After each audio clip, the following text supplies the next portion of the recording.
Let me tell you something that can completely change the way you look at sales. You probably don't have a closing problem. You have a selling problem. And if you understand the difference between selling and closing, you're going to start looking at every sales conversation differently. Because most people obsess over the last 10 seconds of the conversation. They ask, what do I say to close? What closing technique shall I use? How do I overcome this objection? What words do I use to get them to say yes? But here's the problem. If you haven't sold properly, your closing technique isn't going to save you. The close isn't where the sale is made. The close is where the decision is collected. And that's a completely different thing.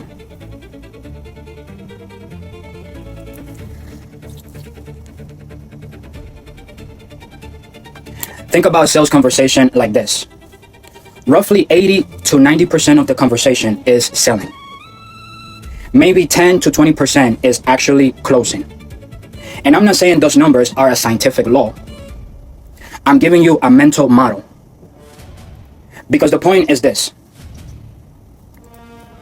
The majority of your work happens before you ask for the money. Your job is to understand the person. What do they want? Why do they want it? What's stopping them? How long have they had the problem? What has it already cost them? What happens if they don't fix it? What would their life look like if they solved it? And most importantly, why should they trust you to help them? That's selling. The close comes later.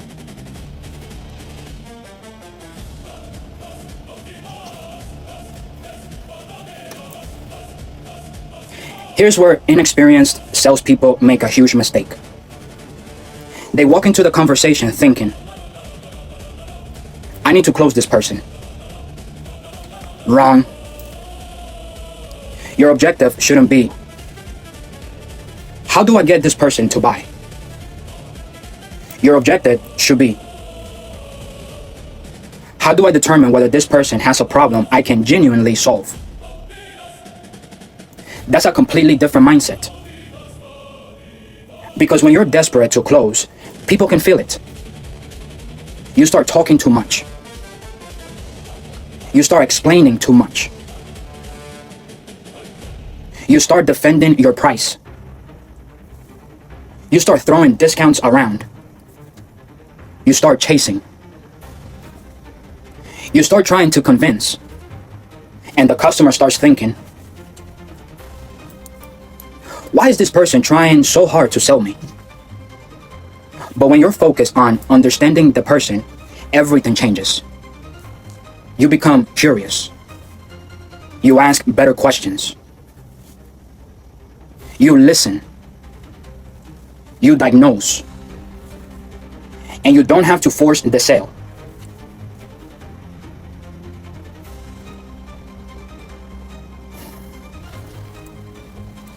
Think about a doctor. If you don't walk into a doctor's office and say, Doctor, here's the prescription. Take these pills.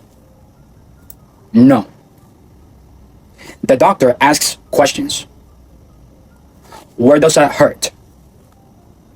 How long has it been happening? What makes it worse? What have you tried? What changed? Then they diagnose the problem. Sales works the same way. Before you prescribe your product, you have to diagnose the problem. If I'm selling fitness transformation, I don't immediately say, here's my program, it's $500. I want to know, what are you trying to accomplish? What's preventing you from accomplishing it?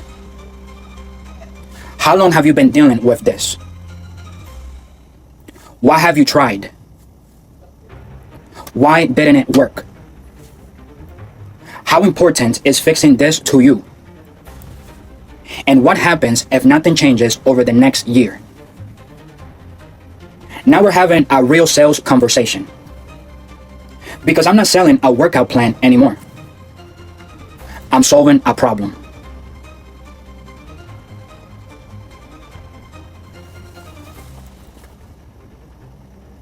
This is another lesson you need to understand. People don't really buy products. They buy outcomes. Nobody wakes up excited because they get to buy a spreadsheet. They buy what the spreadsheet represents. Nobody wants a gym membership just because they love paying a monthly fee. They want the body, the confidence, the energy, the identity, the transformation. Nobody buys business coaching because they want another Zoom call.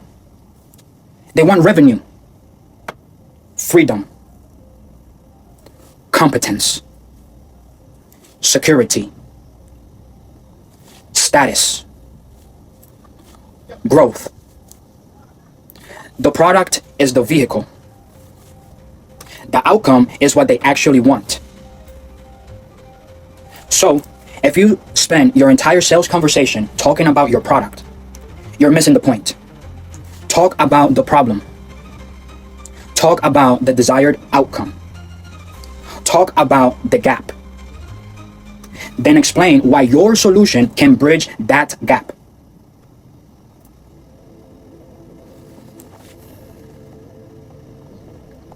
Now let's talk about closing. Because closing absolutely matters. But here's the mistake. People think closing means manipulating someone into saying yes. It doesn't. A good close is simply asking for a decision. That's it. You've done that discovery. You've identified the problem. You've established the desired outcome. You've demonstrated your solution. You've answered legitimate concerns. Now you ask, based on everything we've discussed, does this sound like the right solution for you? If they say yes, great, let's get you started. That's closing. It's not magic. It's not manipulation. It's leadership. You're helping someone make a decision.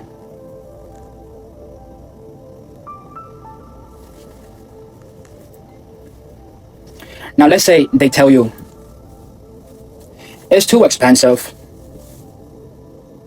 A weak salesperson immediately says, I can give you a discount. That's not selling.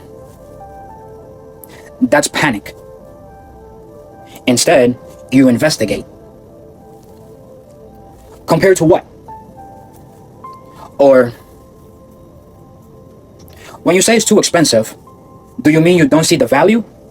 Or that investment genuinely isn't available right now? Now you understand the objection.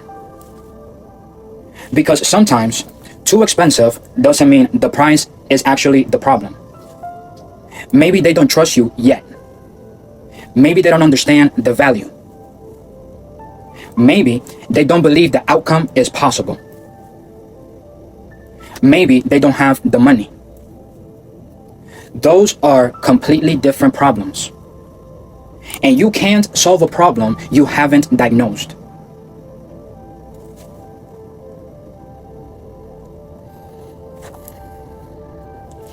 Here's another thing. People don't buy simply because you have a good product. They buy when they believe you understand me. You can help me. Your solution can actually work. And you're not going to screw me over. That's trust. And trust isn't created by saying, "Trust me." Trust is created through your behavior, your competence, your consistency, your proof,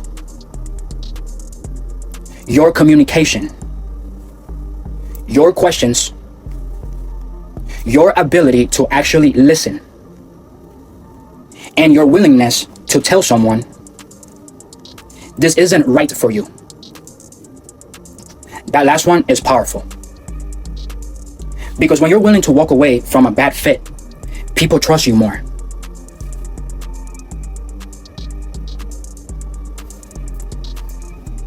This is one of the biggest mindset shifts you can make. You don't need everybody. You need the right people. If you're trying to sell everyone, you'll become desperate. But if you know exactly who you help and what problem you solve and what transformation you provide, your confidence changes. You're no longer begging someone to buy. You're saying, "This is what I do. This is who I help. This is the problem I solve. If that's you, let's work together." That's authority.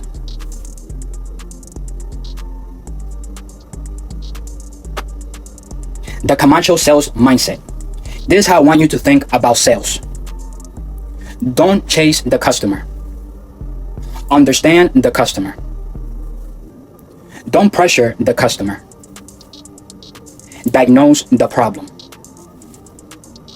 Don't convince the customer. Show them the value. Don't hide objections. Bring them into the conversation. Don't focus on the transaction. Focus on the transformation. And most importantly, don't make the sale about you. Make it about the person you're helping. Because the moment you stop thinking, "How do I get their money?" and start thinking, "How do I help this person get the result they want?" you become a completely different salesperson.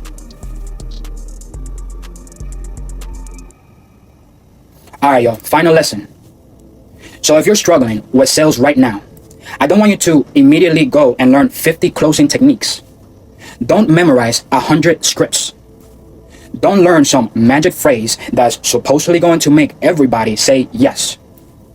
Go back to the beginning. Learn how to communicate. Learn how to ask questions. Learn how to listen. Learn how to identify pain. Learn how to understand desire. Learn how to communicate value. Learn how to build trust. Learn how to handle objections. And then, learn how to ask for the sale. Because closing is important. But closing is the final step. The real sale happens throughout the conversation. And if you do that first 80 to 90% correctly, the final 10 to 20% becomes dramatically easier. So remember this. Selling creates desire. Closing creates the decision. And if you master both, you become a dangerous in business. I'm Bryan Camacho. Faith first. Discipline always. And we're building the man before build the money. If you're serious about mastering sales, discipline, money, and transformation, follow me. Because we're just getting started.